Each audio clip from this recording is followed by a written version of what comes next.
Evanescence, Slipnot, Fallen in Reverse and Ice9 Kills are all ridiculously overrated. For Slipnot in particular, if it wasn't for the controversy and the characters that they had, then the band would not have been as popular as it is today.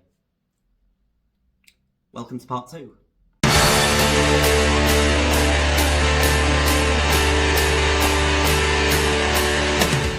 Alright, it's time for some more unpopular metal and rock music opinions. I got a whole bunch more of these and today I'm going to react to them. Festivals need to stop getting bands from the 80s to headline. So maybe a little bit of me agrees with this, but for the most part I actually disagree, because I actually think seeing some of these bands is really cool. And I've still not seen a massive amount of bands from the 80s, the 70s, the 90s even. Obviously I've seen a few of the big legendary ones, and that's all because of downloads. So for me, the main reason that I would like these bands to continue to headline these festivals is because I'm never going to pay for a tour for these sort of bands. Like, I would never pay for a tour to go and see Kiss, Iron Maiden, Guns N' Roses usually, Def Leppard, and also with bands like AC/DC, who I've never seen before, but you know, I think I'd like to experience them at least once. Same with Motley Crue, a few of the select ones in there as well. This is why I would like to keep these bands headlining these festivals for at least a few more years. I think, you know, it is gonna stop at some point, because eventually all these bands are gonna retire. You know, a lot of them are getting to that point now. You know, as long as newer headliners are still getting a chance, at least in one of the slots, I'm happy for at least, you know, one of the other slots to be an 80s band every year at Download, because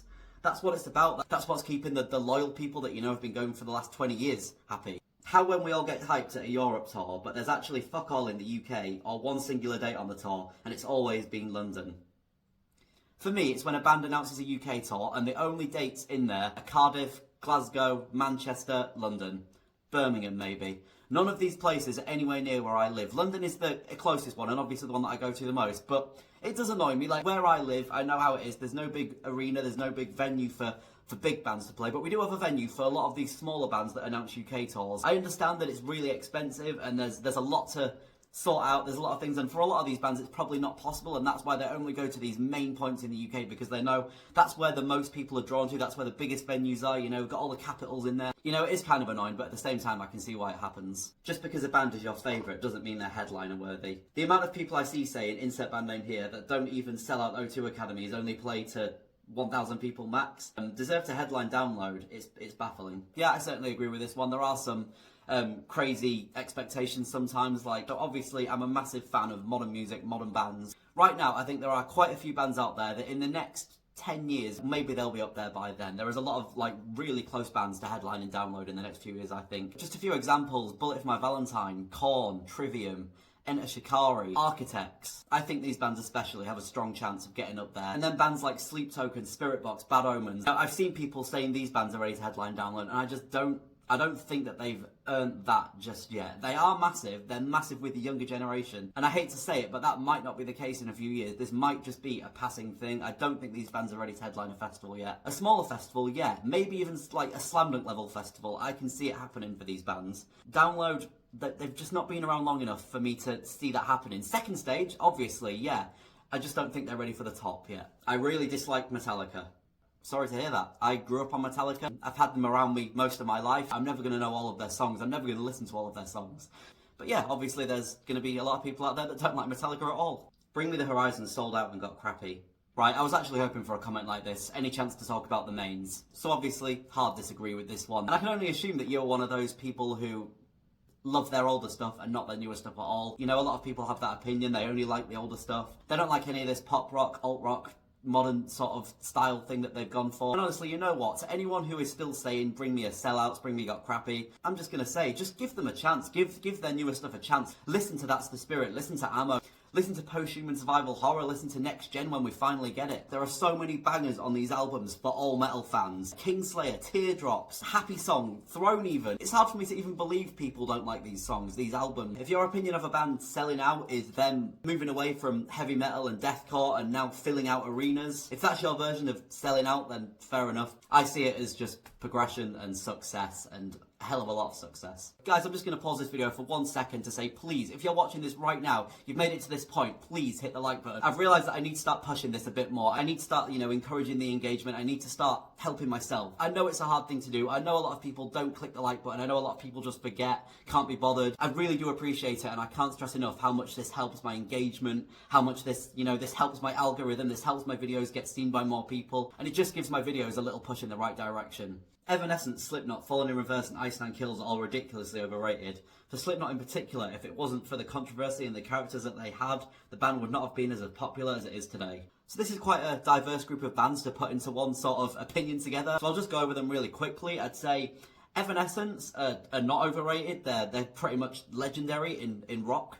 Slipknot, again, certainly not overrated. They're one of the biggest, if not biggest, nu metal bands in history, and they've done a hell of a lot for music, so certainly not overrated. Fallen in Reverse, an amazingly talented band, very, very cool stuff, but they do have a very controversial frontman, Ronnie Radke. And then for Ice Nine Kills, never been a band that I've really been into. I guess I do think they're a bit overrated, yeah, but at the same time I can see why a lot of goths and horror fans are obsessed with this band, because that is their thing. Sleep token, sleeping emoji, thumbs down. Yeah, for the most part, completely agree. Here's one. BVB are actually a great band. Yeah, I completely agree. Black Veil Brides have always had a special place in my heart. I basically started out on this band alone. This band were the first sort of band to become my favourite band, and they really introduced me to a lot of music. I have a lot to thank these guys for. I can't not love them for everything they've done for me over the last decade. You know, with the people I used to hang out with, the people that I used to know, it used to be cool to hate Black Veil Brides, to trash on them, to hate on them. And anyone that liked them got a load of shit, which, you know, was me. And also, they were the first tattoo I ever got. Yeah, the BVB logo. You can imagine the kind of crap that I got for that when I got it. Going to multiple shows is dumb and not worth it.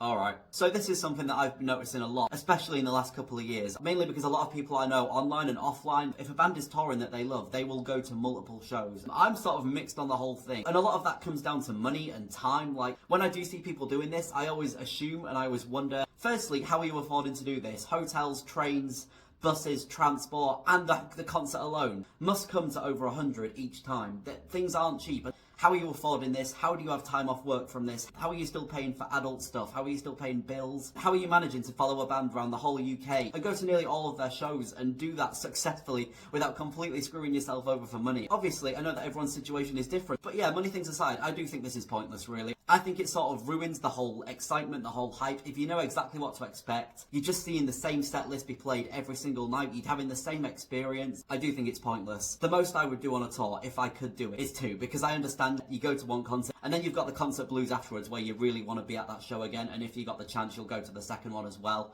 But when you're doing 3, 4, 5, 6, 7 even, you're going to everyone, I don't see a point of it. While not trying to sound harsh, not trying to come at anybody, because I do know a lot of people that do this, and, you know, each to their own, I just think it's a bit of a pointless thing to do.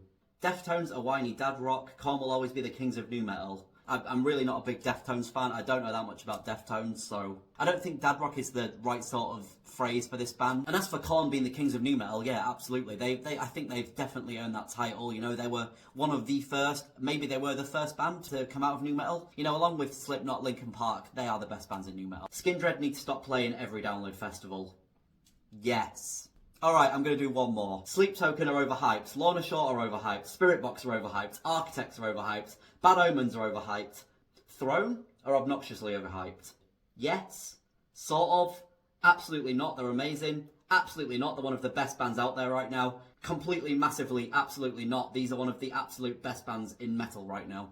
And I have no clue who Throne are. Is that a band? Alright, that was real fun. Thanks again for your submissions. So it turns out I actually got enough of these opinions to make a part 3 to these videos, so not gonna lie, I think I'll be making a part 3 at some point now as well. Thanks so much for watching all of this. Once again, please give this one a like if you haven't already. It really does help me out. Really do appreciate it, and I'll see you soon.